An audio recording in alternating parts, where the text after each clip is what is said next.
We are sitting here with Michael Thaler.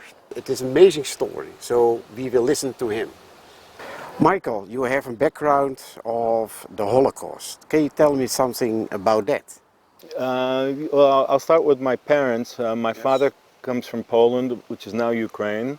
My mother comes from Romania, which is now Moldavia, the capital, Chisinau. My father by himself ran away to Russia. He was the only one single, and the rest had families and couldn't run away. My mother went with her family and they wound up in the kolkhoz in the Ural Mountains. I was born there in August 45, so I'm 70, almost 71 in 2 months. And my father, after the war, wanted to see if anyone survived. So when I was about 7 months old, we went back to Poland. We were there about a month. And first it was a 2-month train trip. We were there in Poland for a month. And there was a Kielce pogrom on July 4th, 1946. I was 10 and a half months old.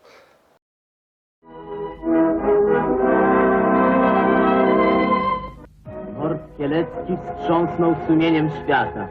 Ulicami przeszedł kondukt żałobny z 40 trumnami ofiar straszliwego pogromu. Wymordowano bez litości starców, kobiety i dzieci, dlatego jedynie, że byli Żydami. Nie oszczędzono partyzanta, oficera dywizji kościuszkowskiej, lekarza i niemowlęcia. Za trumnami pomordowanych szli przedstawiciele rządu i wojska, partii politycznych i organizacji społecznych. Cała Polska demokratyczna łączy się w bólu i żałobie z narodem żydowskim.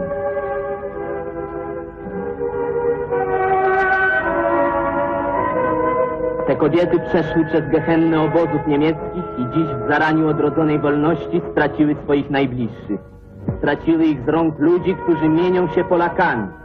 Nie możemy zrzucić z siebie odpowiedzialności za tę zbrodnię, która rzuciła cień na dobre imię Polski.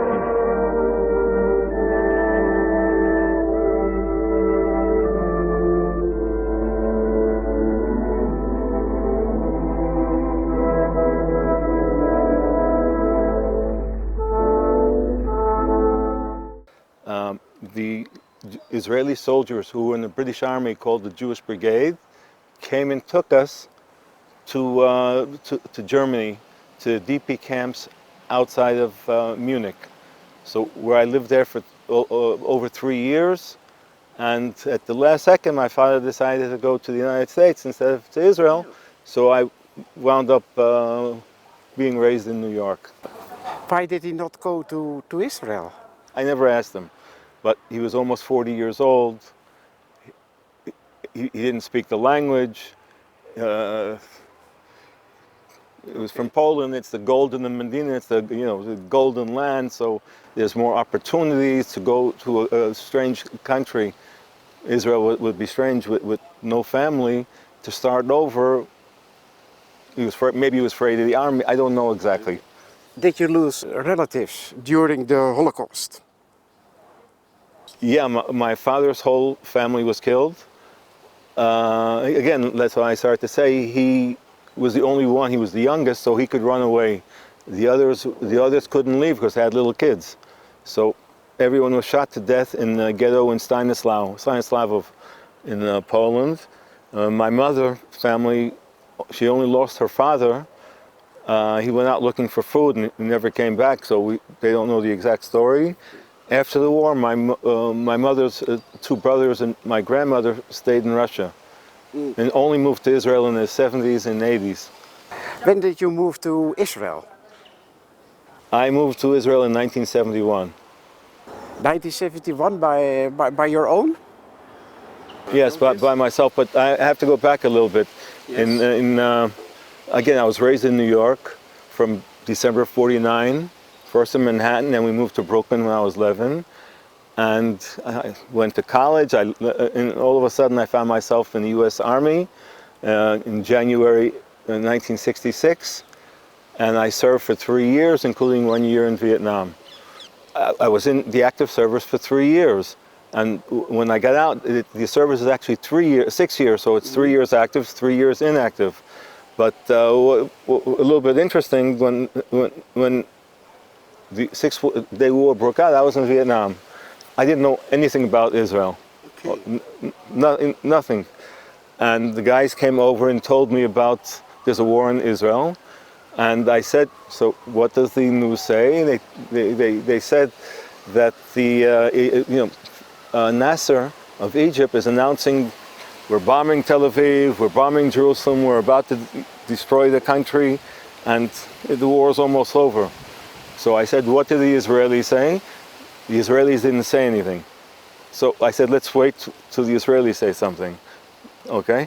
But if we actually know, the war was more or less over in the first hour or two, because the whole Egyptian Air Force was destroyed, and it's also noted later by the Mossad that King Nasser, President Nasser, called King Hussein and told him to join the war because we're winning the war and this and that, and he can get the spoils. But his whole Air Force was, that's where I learned my lesson is never to listen to a Muslim, because they tell stories.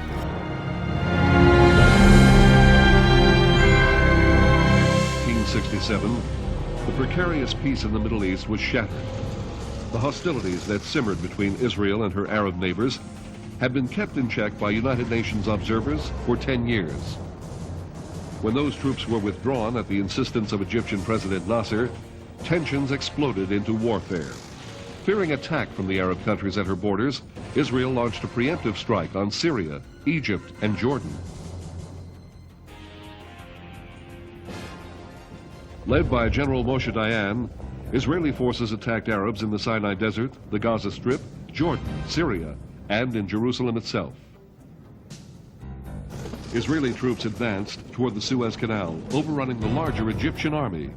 Further north in Jordan, Israeli paratroopers captured the center of Jerusalem after fierce hand-to-hand fighting with Jordanian troops. And in Syria, Israeli forces advanced to the Golan Heights. Because the Arabs looked to the Soviet Union for support, most of the Western world stood behind Israel. The United Nations passed a ceasefire resolution, and President Johnson called for peace. For the people of the Middle East, the path to hope does not lie in threats to end the life of any nation. Such threats have become a burden to the peace, not only of that region, but a burden to the peace of the entire world. Despite the UN resolution, Israel continued the battle. In the first 3 days, there were at least 100,000 casualties. Although both sides started with similar air forces, the Israelis wiped out the Egyptian Air Force in the opening stages of the campaign, with dawn attacks on airfields. Israel's subsequent command of the air facilitated its rapid success in the ground campaign. 4 days after the start of the offensive, after a desperate counterattack had left the remnants of the Egyptian army trapped behind Israeli lines, Egypt admitted defeat and accepted the United Nations ceasefire resolution. President Nasser resigned. After only 6 days, Israel had gained all of its objectives and announced that it was accepting the United Nations ceasefire resolution. As the last Arab general surrendered, Israel held territory many times its own size. When the war was over, Israeli forces occupied the whole Sinai Peninsula. The Arabs had lost the Old City of Jerusalem, the Gaza Strip, the West Bank, and the Golan Heights. General Dayan, Israeli defense minister, is just about the most renowned soldier in the world just now. He planned and mounted at precisely the right moment what is destined to be regarded as a classic military campaign. Although the six-day war was over quickly, it was a milestone in the complex Arab-Israeli history. Israel's surprising win notified the Arab world that Israel and its military were a force to be reckoned with in the Middle East. When you came back, you was well trained by the army. Was that useful in Israel? First of all, I just how I got to learn about Israel. Yes. I came back to the States, and I still had 16 months to do. I got sent to a base, Fort Lewis, Washington, which is 50 miles outside of Seattle. And I was there 7-8 months, I don't remember exactly. And I went to the library, took books, and it just happened to be about Israel, about a dig in Israel. And I started reading it, and I became interested. And I had some college graduates who asked me questions. I answered them, and I started reading more, and they'd ask me more questions. I had to go read more, and one of the fellows said, "Why don't you go to Israel?" I went to visit my parents, and we were talking what was going on, and why don't you go to Israel? So when I got out at the end of January 27, 69, I decided to go to Israel, and I was here from, in March already, for Purim. What kind of work did you do in Israel? In Israel, I decided to come back right away, and I prepared myself just to. I took a year of college of Hebrew. I went to two Alpons in New York, but I learned the grammar, but I couldn't speak. When I came here, I was going to kibbutz again. I had spent 3 months on kibbutz. Oh, yeah, okay. When I came here in March, on a kibbutz in the Golden Heights as a volunteer, and I wanted to come back kibbutz, so I did two Ulpans. I did a Kita Aleph, and then I did Kita Gimel. Mm-hmm. And then I stayed on Magen Michael, and I stayed there almost a year and a half. Until I went into the army, and I went to the army in April to June of 1973. And I was very lucky because my prior service and my age, they cut my service to only 3 months. And just to make just a little bit, I had friends, we went in together. They didn't have my army experience, and they were on the line. One of them was killed. Okay. Yeah. So, did you get married in Israel? Right after I got out of the army, in the end of January of 73, and I got married in March. Did you got children? Grandchildren? I have 4 children. I have a son, 41, and I have a daughter who was killed, and she would be 30 right now. I have a son, almost next month he'll be 29. He was also wounded in the bombing that we'll probably speak about later. And I have a son who's almost 28. Okay. I have 3 boys and I had a daughter. What kind of work did you do in that time? Okay, I was in kibbutz a couple of years, and I left. I worked 1 year in the electric company, and then I had a cleaning service for a couple of years. Then I decided to go back to New York, and I worked as a custom broker in the World Trade Center for 1 year, and then I came back to my son, and I worked as a freight forwarder. I was a salesman most of the time, and I was helping running the department. So since I knew how to work very well, and I'm a good administrator, so I was helping the sea department and the air department, and Can you tell me what happened with your daughter? Yes, in February 2002, February 16, 2002, a Saturday, Shabbat, the kids after Shabbat went to the neighborhood shopping mall where teenagers like to go. I think they were having a birthday party, and someone from the nearest village just walked in, stood among all the teenagers, and pointed up and blew himself up. And my daughter was wounded very seriously. She was unconscious for 11 days. She had lots of wounds all over her body, and the main wound was she was hit, in the brain. So what year was that? This was February 16, 2002. So she had just turned 16. My son was 14 and a half, and he was wounded very seriously. He had nails in his body, 2 of them like this, which they gave me. He might have had more, and 1 like this. Was that also from a terror attack? Yeah, they in the bomb, to make the terror even harder, they put nails in the bomb. So it was very interesting. Again, it's a shopping center. There's walls of bricks. When I went there and you look in the wall, there was a nail in the brick stuck into it. So you imagine how a nail goes into a wall, what it does to a body. Okay, and sometimes they were even putting poison on the nails. And they also had, they also had screws, and they had nuts, and you know, he still has shrapnel in his body. He had 3 operations, but again, he pulled out. My daughter, because she had she was damaged on the brain. She was unconscious 11 days, and then she passed away. It's awful. How do you handle this? Yeah, and you know that affects the whole family, especially the mother and my son. My son also was there with his best friend, and his best friend was also killed. Again, it was a little bit easier for me to handle. I come from a Holocaust family with no family. I know that my father's whole family had been murdered, shot to death, and I was in the military. Plus, I understand. I'm a student of history, in Jewish history. And when people would ask me, what should Israel do? I would say Israel has to do the things which the leftists that had spoken about in the 30s and 40s, to build, bring immigrants, improve the life. But I would add, along the way, there's going to be casualties, and we have to be prepared to them.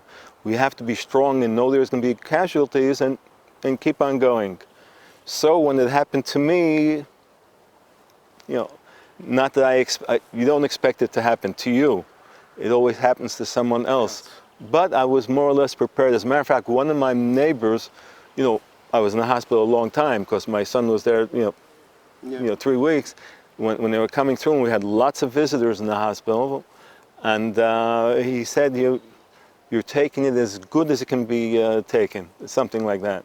It's the mother who has a much more difficult time with this. Yes. Again, I understand this intellectually, these things are going to happen. So it was a little either, plus I have the Holocaust background, so. Are you not tired of this killing? The Holocaust in your family, it never stops. I come from a Jewish family, so I know my father's story in the First World War, where they were refugees and, you know, and Jews were killed. Plus, you know, my father once told me we were Sephardim, so we go back to 1492 in Spain, going to, you know, I studied Jewish history, so I know this has been going on not only now, it's been going on for a couple thousand years.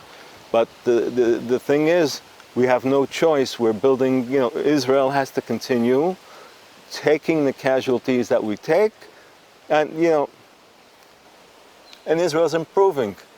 Yes, this is what the Arabs, you know, they're not going to defeat us, okay? But you heard all over the world again of the anti-Semitic. It's coming again. Okay, I realized this a long time ago, and I didn't make predictions. I analyzed things, and I realized it was going to happen. First of all, the Saudis having a lot of money influence whatever's happened in the last 35 years. Okay. They bought, you know, they have a lot of money, so you have to sell to them, and that's what happens. They buy lawyers, they buy TV stations, they buy so, and the leftists have taken over all, you know, in a lot of different countries, and the influence of the Muslims with 22 Arab states and 52 Muslim states have taken over the United Nations. When you take over the United Nations, Israel is one Jewish country with 14 million people. But we have no choice. We can't give up. The difference now than in the Second World War is we have our own state.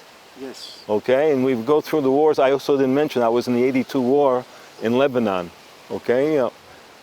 My son was a paratrooper in Gaza in 2009. Mm. So, again, we have no choice. That's the first thing you learn when you come to Israel. She'ein brera. There's no choice. We have to go through all these hardships. And one of the other idioms that I learned when I moved to Israel, that it will be, you know, the country will be built up on all these hardships. Some of the saying, what is your opinion about the fact that it seems to be that the Jews are always the problem? Jews are exceptional, okay? It's very hard. If I say this to my sons, they won't like it, but Jews are exceptional. We are 0.2% of the population and have had 22% of the Nobel Prizes. It's very hard for the world to accept that. It's very hard for the Muslim world to accept that they're 1.6, 1.7 billion people, and a country with today 6 million Jews. Then back in 48 there was only 650,000. How we defeat them, and it seems so easily. But we're exceptional. Okay, and this is also to the Christian world. Christian world also had a long time problem with us. They still have a problem with us, but today they're not as violent as they were. They do it in other means, but you know, they try to missionize over here. But Jews have no choice. I don't want to say we're the chosen people. We're chosen for different reasons. We're supposed to be the representatives of one God and teaching about one God in the world, and that's what we do. That makes you special. I don't want to say we're special, but we have a special task. Yes. Okay, we have a special task in the world. Not all the Jews understand it. Not all the Jews want that. Again, I wasn't raised so religious. I was raised traditional. When my father died, I was 46. I happened to be in Baltimore, and not in Israel, not in New York, in a nice Jewish neighborhood of Baltimore, which is a very religious town. And you have to say Kaddish for someone who dies. So to say Kaddish, you can't do it by yourself. You have to say it with a quorum of 10 Jewish men over the age of 13. And we go 3 prayers a day. So I started going to the synagogue 3 times a day to say this prayer for 11 months. And I got absorbed in the community. So I learned, more or less I relearned what I'd gone to synagogue on holidays when I was young, but in Israel I really hadn't gone. But I started again at 46 and I learned, okay?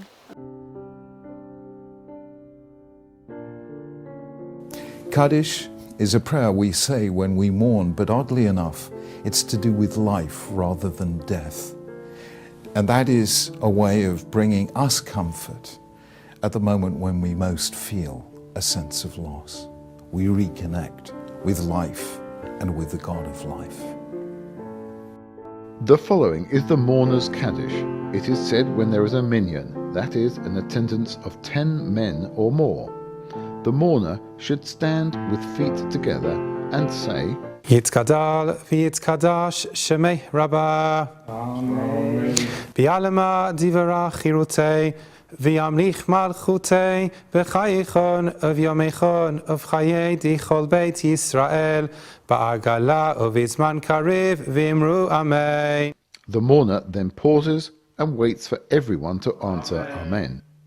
Then the mourner and any congregants say, Yehei shemei Rabbah mevarach la'alam u'la'alamei alamaya. And then say, Yitzbarach v'yishtabach v'yitzpa'ar v'yitzromam v'yitznasei v'yitzhadar v'yitzaleh v'yithalal shemei dikuresha berichu.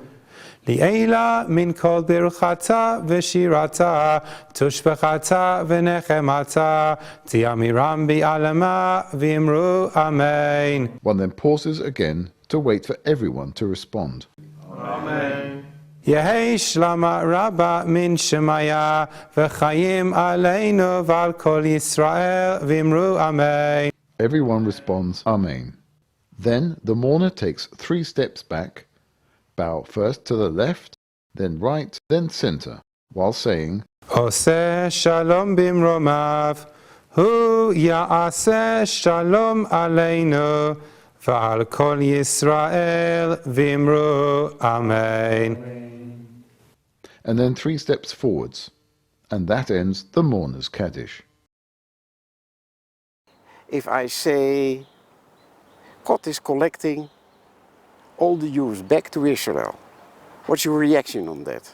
That would be a fantastic thing for the Jewish people in Israel, but it would also be a blessing for the world, because the Jewish people are so creative. Yes. I came here in 1969, I moved here in 71. It was a very poor country. no roads. In Tel Aviv had one building of one department store of eight stories. That was it. And today, skyscrapers, which I don't like too much. We're building too much. We have high tech. We have all these incredible. Why the world needs us today is we were coming out with so many creative things in all the fields, in water, in health, in all kinds of medications, and in high-tech things. You wouldn't have a cell phone. Intel has a plant there. All the big firms have plants over here. So many companies, new high-tech have been bought and transferred out of the country. We're very creative people. So we have so much to give the world. That's right. And That's right. there's a lot more that can be said about that. Yeah. Okay. I have a last question for you. How do you see the future? Well, I see the future is Muslims cannot. The Palestinians, the ones living in Israel, they're not going to give up. They're only a small representative of the Arab world. They're not going to give up. They cannot take that a Jewish country exists when their Quran teaches them that we're a hated people and you have to kill, there'll come a time they'll have to kill a Jew behind every tree, and they will not. So what I see is this will continue, but Israel will improve and improve and improve, and it'll be very hard for them to defeat us, even though they have turned the whole world against us, and now they're moving into Europe and they're moving into the United States and Canada. Israel is a very progressive country with great intelligence, so they know what's going on. Somehow we're gonna, plus we have God's help. He guarantees in the Bible that we will exist no matter what. It says we'll be one of the smallest people, but one of the most important people, and that's the way it turned out. So God knows what He was talking about. So I'm positive. We might have very hard times. We might have thousands and thousands killed, but we will survive. Okay, I will thank you for this interview. Thank you. I hope that the people will enjoy the interview, understand a little bit Israel a little bit better, and come to Israel. Maybe we can get together. Okay, I can explain it a little bit more individually, or just be friends with some of the people.